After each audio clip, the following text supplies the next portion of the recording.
City India news, महाराष्ट्रातील लोकप्रिय news channel.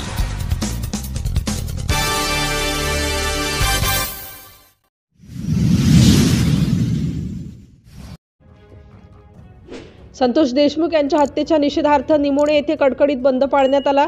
Beed येथील मसाजोगचे सरपंच संतोष देशमुख यांच्या हत्येचे भयावह फोटो व व्हिडिओ समोर आल्यानंतर राज्यभरातून तीव्र संताप व्यक्त केला जात आहे। या निषेधार्थ शिरूर तालुक्याच्या पूर्व भागातील निमोणे येथे कडकडीत बंद पाळण्यात आला।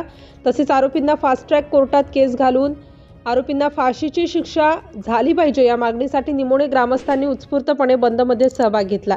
यावेळी गावातील सर्वच अत्यावश्यक दवाखाने, मेडिकल सोडून सर्व दुकाने बंद ठेवण्यात आली होती। या बंदला निमोणेकरांनी चांगला प्रतिसाद दिल्याचे पाहायला मिळाले। आरोपी वाल्मिक कराड व त्याच्या टोळीला फाशीची शिक्षा झालीच पाहिजे अशी भावना सर्वसामान्य लोकांची आहे। सिटी इंडिया न्यूजसाठी शिरूरवरून प्रतिनिधी मच्छिंद्र काळे।